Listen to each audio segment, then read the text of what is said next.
Welcome to another conversation in practical theology with me, Saiyyidah Zaidi and Eric Stoddart. Today we are going to be talking about work and workplace and how faith and religion may affect that. I think it's a really interesting concept and discussion that we're going to be having, particularly given that workplace nowadays, especially in the West, has become so much more secular and less religious. And one can see that, especially in news that's been reported, that there are some tensions, but there's also other situations where faith and religion and diversity are very much respected. So let's look at how some of these things actually are affected by religion and what practical theology can contribute to faith and the workplace. Go ahead. Oh, yeah, I was just going to say it's a bit strange for me because I teach in a school of divinity. Now, that does not mean that everyone on the staff is or expected to have religious faith of any particular persuasion, but it does carry a certain baggage of assumptions. And, you know, I'm just back to the workplace after being on 6 or 7 months of research leave, where, yeah, I've been working, but I've not been at my workplace. And I'm suddenly back and I'm having to think of, I need to be nice to people. I need to put back the filters so that what I'm thinking in my head doesn't come straight out of my mouth. Because working sort of pretty solitary in terms of research leave, you get into a different headspace than being in amongst people. Is that hypocritical, or is it just sensible, or is it just being polite? It's interesting because I think that that's actually a general issue that people face when they've been away from their usual place of work for some time. And I know when I went back to work after maternity leave or after, let's say, a long period away, when I'd go back, you always kind of think, okay, I need to remember that I'm in this environment, because in some ways you do let your guard down when you are at home or when you're outside. Now, does that then make us two different people, or do we just accept that actually we do need to perform and operate in a particular way when we are at work because that's what society expects of us? Yeah, I think it's more than even just what society expects of us. It's appropriate that we have different filters on what we say.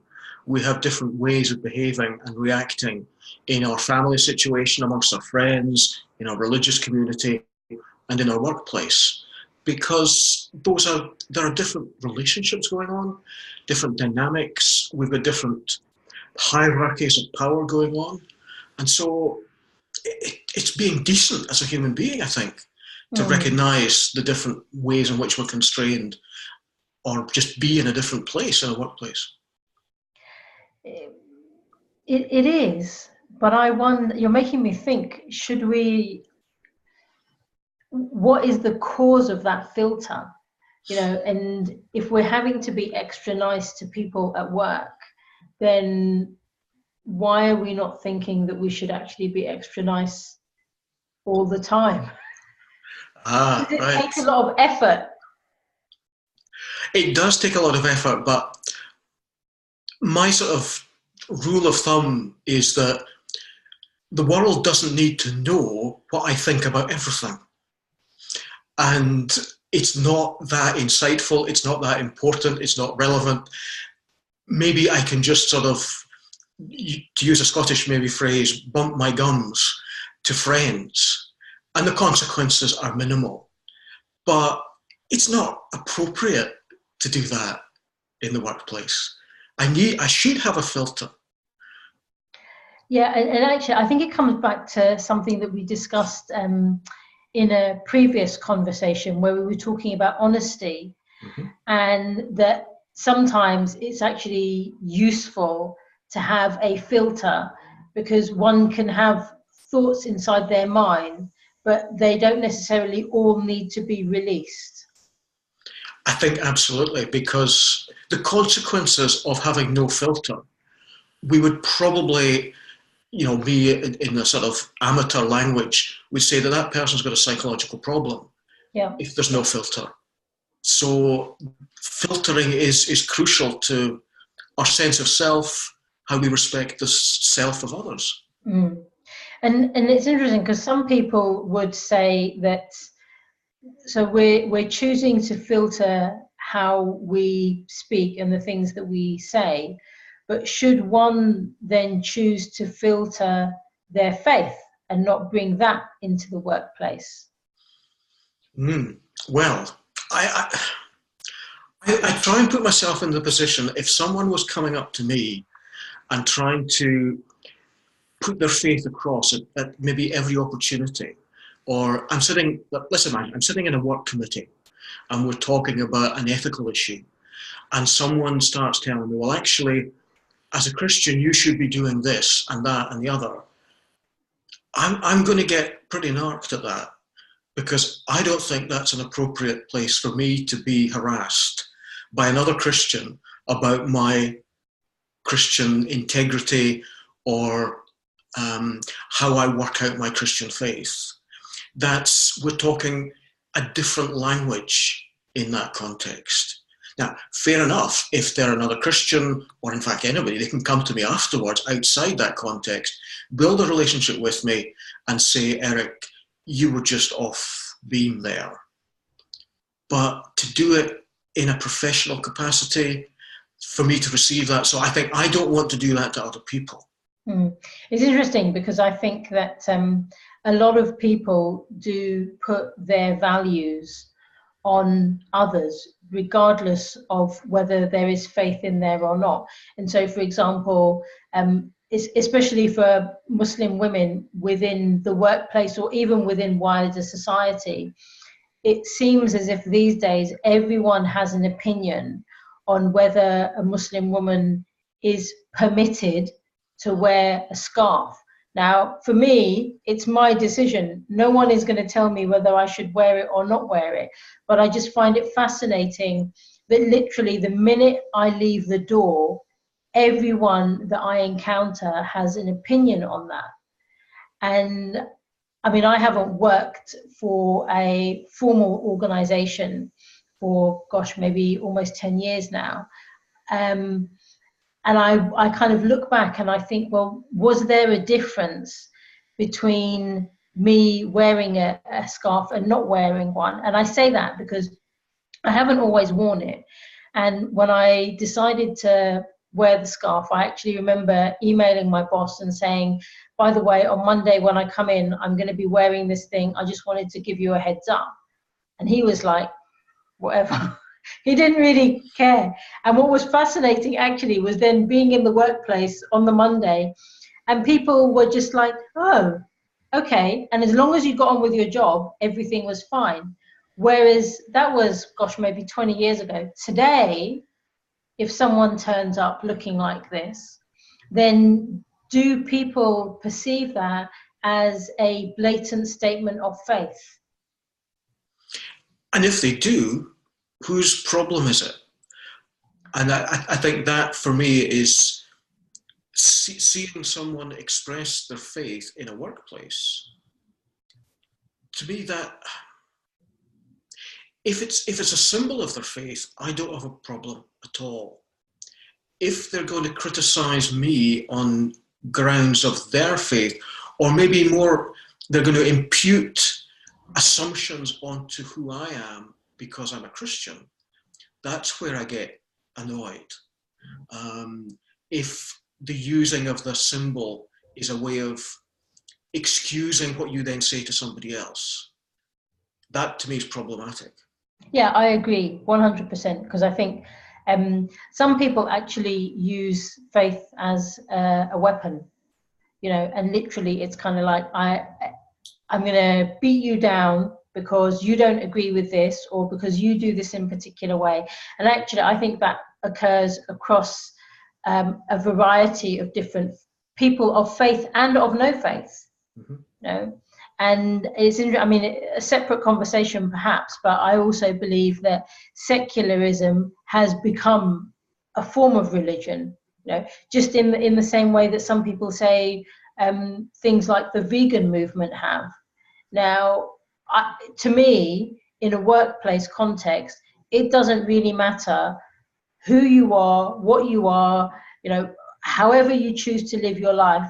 If you have targets and you meet those targets and everyone's able to be civil and get on well and enjoy their work and experience some joy, that's it. However you choose to bring yourself within the workplace, it doesn't matter. But sometimes it creates a flashpoint over very, very small things. Like, you know, if someone is vegan, a lunch at a committee meeting in the workplace, if you're in an organisation that can handle that easily and you just fill out the advance form, then it's all taken care of. But if you're in a more informal or smaller organisation and you want, as the manager, to really be respectful of someone who's vegan, that can actually be quite a complex process to think, right, I need to ask them what we can have available for them that's of equal quality and not just the leftover from something else. So it becomes a flashpoint, sometimes in a good way. Yeah, I mean, I think it all depends on the intention. You know, if someone is in that environment, and look, you know, it's funny, I read an article yesterday in The Guardian with Chris Packham, I think it was, who said that he tried Veganuary, so he was vegan for January, and said actually it's something that he's going to adopt for the rest of his life because it's never been easier to be vegan, for example. So, and for me, I mean, if I look at access to halal meat, for example, it's never been easier. I mean, when I was young, my mum used to have to go to the Jewish butchers halfway across London to pick up kosher meat because halal meat just wasn't accessible. We live in a time, I think, where the difference is less because things are much more accessible. I mean, when M&S and Tesco's and all of these other places, they have their own vegan range, for example, there isn't really an excuse. And I think it comes down to the intention of the person that's behind it. They're either going to do it because they think that it's the right thing to do and they want to create inequality for everybody, or they're going to make it seem as if it's a real headache for them because they want to make a point. And I wonder if it's captured by this idea of hospitality. Because, you know, if I was having a group of people to my home, I would want to find out what their dietary needs are.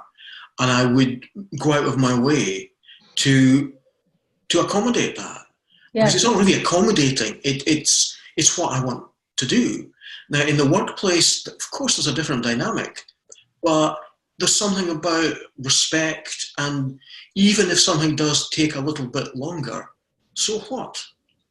Yeah, exactly. I mean, I would like to think that your workplace, the people that you spend a good part of the day with, are really a form of extended family. And if you're not able to show common courtesies to them, then how can you do it to any other human being? Yeah, and that's an interesting phrase you just used about your work colleagues becoming a sort of extended family. Because, yeah, I'm sure that's true in some cases, but that brings its own conflicts. Because we'll voice conflicts in families that we wouldn't do in the workplace. But once that gets a bit more blurred, in the workplace, if it's an extended family, you can get those sort of, people will say things in a slightly less filtered way. I suppose it's then down to individual relationship, really. You know, I mean, I've worked with people who I certainly am glad that I don't work with anymore. And I've worked with other people who I wish I still had contact with, you know. So it all does depend on that individual relationship. And when you respect somebody, then you... And actually, I'm going to take back what I think. Whenever you give any form of communication to another human being, as long as the intention is the right one and you're doing it with the hope that it's going to serve that person and help them, it doesn't matter what the message is. I mean, I've seen all these kind of funny articles about, you know, what do you do if someone in the workplace isn't showering enough and smells? Well, you know, you should tell them, because surely they'd want to hear it from somebody that they know rather than someone that they don't know. Then it's all to do with the method of delivery. And to do with the relationships of power, because if you're the person who's just right at the bottom of the hierarchy and the boss of the organization needs to take more showers, you're taking a big risk telling the boss that he or she needs to shower. Indeed, but you see, I don't know whether I'm being a little bit too strategic about this, because what I would then say is, if you have formed good relationships within the workplace and you know that you are not the right person to send that message, find the right person and get them to communicate it. Because it's like at home. I know that I am not always the right person to tell my son to do something. And I'm very happy to accept and acknowledge that. If it's better that it's his dad or his aunt or whoever, I will identify the right person to give the message. And maybe that's something that we should all do more of. I know I don't always do it, but we should do more of that, even outside the workplace. Because sometimes I know that if I communicate a message and I'm not the right person, it can come across as being very brutal and very harsh. But you identify that right person, at the end of the day, the job still gets done. The message is delivered. Yes, and I think it is about that relationship and what is appropriate for that relationship. And there are things that we could say, but we don't yet have the relationship with someone to say it. And then it's just about being patient, I think, and building time, you know, and waiting. Because when you are in the workplace, I think some of the challenges that are there is that you go into a context which has already been established and you're not able to change it. And one of the things I always say is that when you go into a new workplace, allow at least 6 months for you to establish whether it's a place where you want to stay or not. Now, the challenge then comes in for, dare I say, millennials who, according to research, seem to leave jobs after 18 months, 6 months, and do that regularly. And perhaps that's because actually, as human beings are changing and we're evolving to a point where we become less patient. So we're not actually willing to invest more time and depth into relationships. And so when we start to feel a bit fed up, we move. Yeah, and I wonder how people of faith, how we are to integrate our faith into that changing understanding of time to give something a go at work. I'm thinking, just as we're talking about Jesus' words in the Beatitudes about, you know, doing unto others as you would have them do unto you, and what it might mean to go the second mile in the workplace, because that could mean you could get taken advantage of. And I wonder how our respective faith ethics that push us beyond just being polite, but actually whatever the equivalent of the second mile is, that can put us in quite a vulnerable position in work. I think there is something about being supportive. I mean, you know, one of the things I always say is you give somebody 3 chances. So the first time a mistake is made, you just let it go, but explain something's happened. The second time, you can only put it down to foolishness, and the third time, it's like you must know, you know. And so that's just something that I have adopted. That doesn't necessarily mean that you don't support people. Now, how does a human being become objective about who they're going to support, and how do you make sure that's equal? That's hard, right?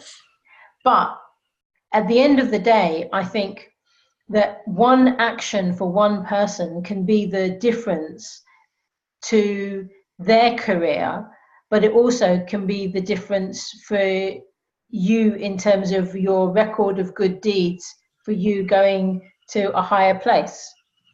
Now, in the workplace, I think at the end of the day, in order to not be taken advantage of, it's important to make sure that you remain, I think, objective. You've got to remain objective, and remember that it is a workplace relationship. The minute that you become emotionally involved or spiritually involved, then you've got to kind of like take a step back, and perhaps then you don't become the right person to have a work relationship with that other individual, because there is a line that's there.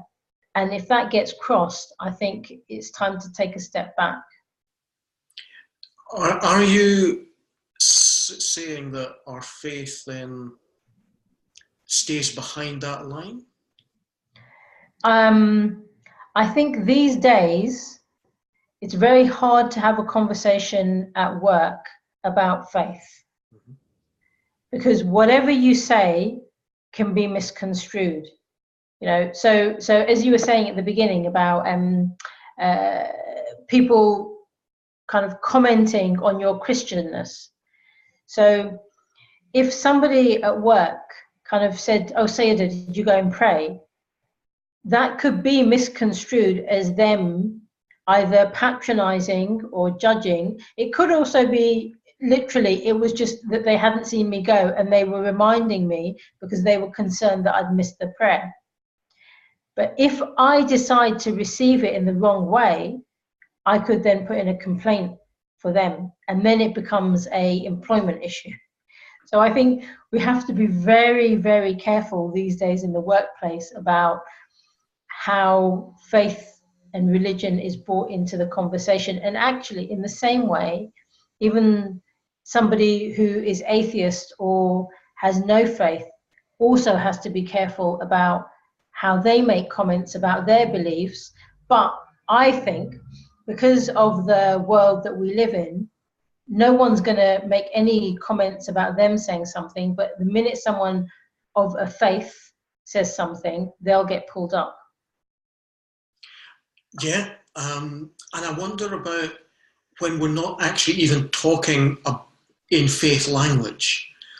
I'm thinking the sort of, Jesus says that we should forgive 70 times 7, and which is basically don't count the number of times you forgive.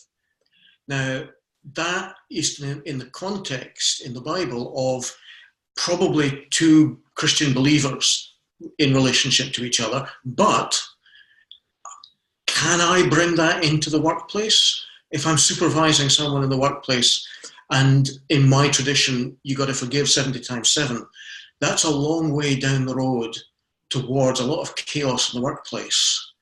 So is in that sense, do I put my faith behind the line and say, actually, well, you've got the 3 goes, 3 hits and you're out. What do I do with the 77 times? And maybe it becomes even more acute when there are people of your faith tradition that you're working with. And so there's a mixture of the professional and there's a mixture of Muslim to Muslim, Christian to Christian. I don't know where to go with that. So there's some really interesting points that you've raised. I mean, I think, you know, like on the subject of forgiveness, there's an incredible hadith where somebody walked into a mosque, and before they came in, the Prophet Muhammad, peace and blessings upon him, said the next person who walks in is going straight to heaven. And then all of the other kind of companions of the Prophet were like, what is this guy doing? What's so special about him? So somebody kind of followed him and said, can I just be with you for a few days? Was with him for 3 days and said, you do nothing different. What is it? Why is it that the Prophet said that you're going to be selected to go to heaven? And or why is it that Prophet said that you'll get an immediate trap kind of thing? And he said, well, I don't know, but there is one thing that I do. And he said, before I go to bed, I think of all of the people that I need to forgive, and I forgive them. And I forgive them for little things, and I forgive them for big things. So there is an element of peace that comes from forgiveness. And I think as human beings, we should bring more forgiveness into our lives, even forgiveness of ourselves. However, how much can somebody forgive another? And actually, is forgiveness even the right word in this context? But how much can you allow another human being not to do the role that they're supposed to be responsible for within a context? Look, if you bring that into a family scenario, let's say, and you've got, mum and dad and kids, and everyone's responsible for a certain element of housework, do you really think that that structure is going to keep functioning effectively if someone decides, I'm not doing anything? Or if you have two people who are working in a family and one person says, it's okay, all my money's going to savings, the structure itself will just start to fall apart. So I think that when you're in a workplace and you sign a contract, you have an obligation to fulfill your contract, to the point where in Islam it says that if you don't fulfill your contract, then there is a question around whether that money that you earn is permissible for you. And I mean, it's that serious. And even there's been discussions about in Ramadan, so you start to, when you're fasting for the month, you start to feel a wee bit more lethargic. And that I've always said that that's a time where you have to double up your efforts so that the level of effort that you put into your work is consistent with what it would be throughout the rest of the year when you're not fasting, because you've got to make sure that you fulfill the contract that you signed and that you meet your targets. Whether people like that or not, it's harsh, but at the end of the day, if I sign a contract with you and I say I'm going to meet these certain targets and do these certain things and I don't do it, I'm not meeting my obligations. That, for me, is as harsh as it sounds. Forgiveness is not something that can come into that. Actually, it's about support. So my job then, even as a peer, would be to say, how can I support you so that you can do your role better, provide that support for a certain amount of time. And if the individual still isn't able to do what they've been tasked to do, then maybe they're not right for the job. That has the advantage of being really quite transparent and clear. And it's about accountability, and it's about respecting someone enough to hold them accountable to what they promised to do. And I think you're right that the language of forgiveness isn't really appropriate there. Although maybe, and I wonder if someone doesn't necessarily breach their employment contract, but they say something or they do something that hurts me, as a Christian, I have an obligation to forgive them. Now that may involve also some sort of professional procedures, but like you were saying about the importance of someone forgiving every night, small and big things, I can really see the wisdom in that, because whatever the HR procedures are, what happens for me if someone hurts me, I have to deal with that bit of it. And whatever I do in my Christian spirituality has to somehow handle that, but it's not the same as the procedures at work. Yeah, and it's, I mean, the experience that we have as individuals within the workplace, a lot of it is going to, it's about how we're feeling and what the thoughts are that are going through our mind. And, did that person give me a dirty look? Why is that person not replying to the email, etc.? That's not, it's not kind of bound by the contract. Those are subtle things that are unwritten. Now, if someone comes into the workplace and they're absolutely fantastic at doing their job, but they are a really, difficult person, then what level of support should that person be given? And how long do you try and enable somebody to change before you say, actually, you're not right for the workplace? There's an example where there's somebody who's a really, really efficient librarian at one of my local libraries, but her personality is just, she's known within the area for just being really obnoxious, but she's great at her work. And it really makes me think, would I want to hire this person or not? And actually, I wouldn't, because if energy and effort is being reduced by the other employees and they're not enjoying their work because of one person, is it not better to remove that one person? Oh goodness, that's the dilemma of management, isn't it? And human resources. How do you balance up the needs of the many and the needs of that individual? And yeah, and to do that with integrity for your faith stance that isn't about being a walkover. Yeah, it's interesting you're using that word, because it came into my mind a couple of times in the conversation. I think at the end of the day, when we are in a workplace, we have to make sure that we are living with integrity to everything that we stand for. And as people of faith, that also includes our religion. Now, I do believe that if somebody is causing disruption, I don't think removing them is a bit harsh at the beginning, but I think opportunity needs to be provided. And then if the disruption continues, they need to work things out for themselves, and perhaps removing them from a workplace will demonstrate to them the seriousness of it. Otherwise, if an intervention doesn't happen, then are you then going to take responsibility for that person for the rest of your career within that place? I don't think that's fair. I don't think it's right that anyone should have to do that. Yeah, and I wonder how much of it is a personality thing for us in the workplace.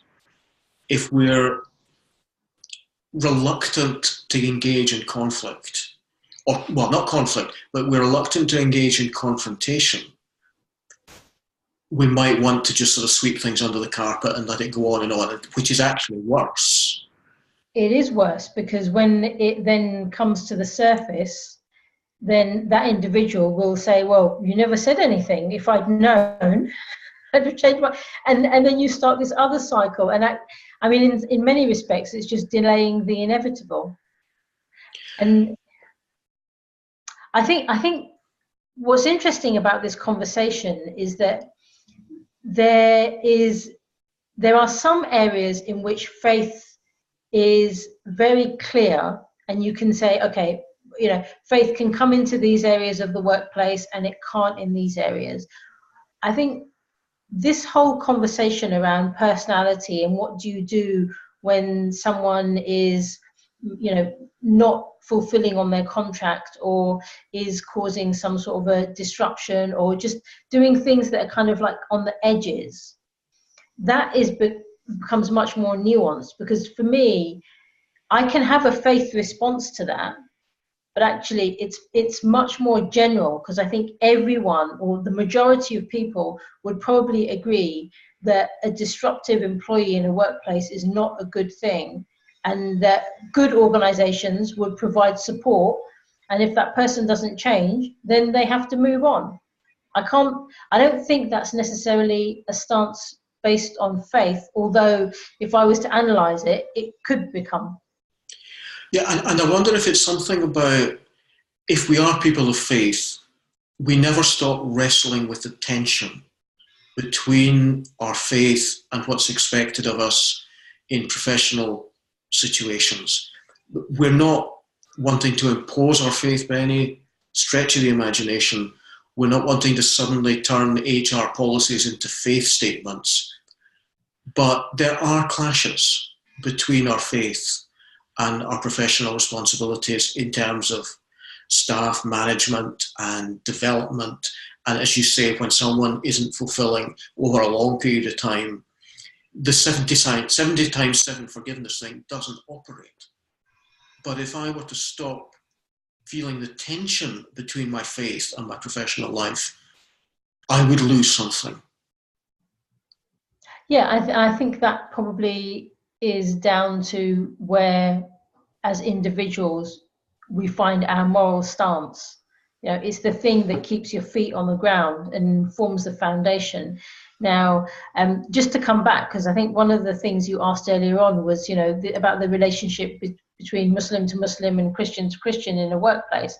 I think that, and I'm sure we're all going to be in agreement on this, but our faith position will tell us that if we're ever in a situation where we have to do something with another human being, and it doesn't matter what their faith is, we need to still be in a position where we're making a objective decision. So it's not, or is it subjective? You know, it's an impartial decision. Not one where we're favoring somebody because they have the same faith as us. Because at the end of the day, I know that God is observing me on how I am to other human beings, right? And if I am better to a Muslim than a Christian, or a Christian than a Sikh, or a Sikh than Hindu, it's just not going to work, you know. And I don't think that I can then go to bed comfortably at night and forgive myself for that stance that I've taken. Yeah, I think the impartiality is absolutely the key. And I'm just thinking, I've never been in a situation, but there's an anonymity in the big city with multiple employers. But if you're in a small rural area and you've had to dismiss someone from their employment, and then you turn up and they're sitting next to you in church a couple of days later, or they're sitting next to you in the mosque or another religious meeting, and you've just had to exercise professional discipline, that opens up another whole set of complex relationships. You've acted entirely appropriately professionally, but now you're in this different dynamic. And maybe that's another conversation for later, because time is beating us. But thankfully, I've never been in the situation of having to sack anybody. But the thought of having sacked them and then sitting next to them in church, that would be an interesting dynamic, to say the least. It certainly would. I think you're right in that we should pick that up in another conversation. I think there's actually a lot more that we can unpack on the subject of work and faith, and there may be an opportunity to come back to this in another conversation later on. But let me just take a minute to wrap up this discussion. I think we spoke a lot about how faith supports us, and also how faith can, and no faith can, create interesting dynamics within a workplace as well. I hope that this conversation has broadened the mind of viewers and listeners, and it certainly has mine. And I hope that you'll come back for the next conversation in Practical Theology. Thank you so much. Thank you for watching and for listening. Bye for now. Goodbye.